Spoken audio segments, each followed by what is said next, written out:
Motif anggota TNI ngamuk di ban Goa karena faktor tekanan ekonomi.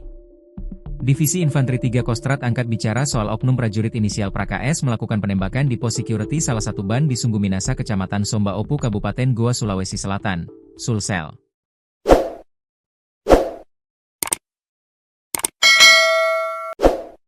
Insiden itu sempat menghebohkan masyarakat. Papen Diviv 3 Kostrad Letnan 1, Letu, CPL, Yogi Ahmad Bagus Raharjo menduga motif sementara oknum PRAKS dikarenakan tekanan ekonomi. Serta dia, diduga karena tingkah laku dan gaya hidupnya sendiri. Dugaan sementara dikarenakan tekanan ekonomi dan karena tingkah laku serta gaya hidupnya sendiri, jelasnya saat dikonfirmasi, Jumat, 26 September 2025. PRAKS saat ini tengah diperiksa di Pomdam 14 Hasanuddin. Untuk penyelidikan sudah dilimpahkan ke Pomdam 14 Hasanuddin, katanya. Ia mengaku insiden ini sudah jadi evaluasi pimpinan. Dan pimpinan sangat menyayangkan kejadian tersebut, ucapnya. Terkait sanksi dan jatuhan hukum yang diberikan kepada PRAKS kita tunggu saja hasilnya.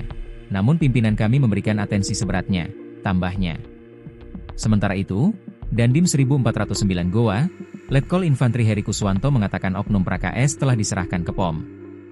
Sudah diserahkan ke POM untuk ditindaklanjuti, ucap Heri. Ia menegaskan situasi dan kondisi pasca kejadian tersebut aman dan kondusif. Untuk pengamanan kita kan hanya perbantuan dan jika diminta kami siap membantu. Kondisi di Goa aman kondusif, tegasnya. Terkait kondisi anggotanya yang sempat ditodongkan senjata saat ini dalam kondisi baik. Alhamdulillah kondisi anggota kami baik-baik saja, tambahnya. Kronologi.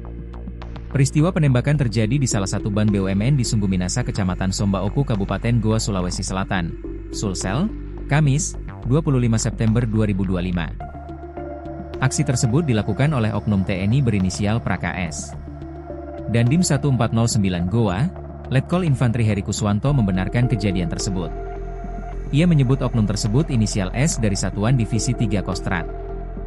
Heri menjelaskan kronologi penembakan tersebut.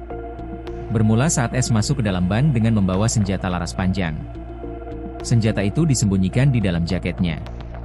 Benar terjadi penembakan oleh oknum TNI inisial S, tetapi sasaran tembakan hanya mengenai dinding, kata Letkol Infantri Heri, Kamis, 25 September 2025. Menurutnya, oknum tersebut awalnya diamankan oleh Satpam Ban karena membawa senjata laras panjang. Lalu S dibawa ke ruang security. Pihak security kemudian menghubungi pihak Kodim 1409 Goa. Pas anggota Intel kami tiba, yang bersangkutan sempat kaget. Kenapa anggota ke sini? Saat itu laras panjangnya diangkat dan diarahkan ke badan anggota kami, jelasnya. Saat S mengarahkan senjata laras panjang ke badan, sehingga anggota Intel Kodim langsung menangkis. Tapi langsung ditangkis ke atas hingga terjadi letusan, jelas Heri. Ia memastikan kondisi anggota TNI yang berada di lokasi aman. Peristiwa itu terjadi di dalam pos security ban. Usai kejadian, S lalu digelandang ke Makodim 1409 Goa.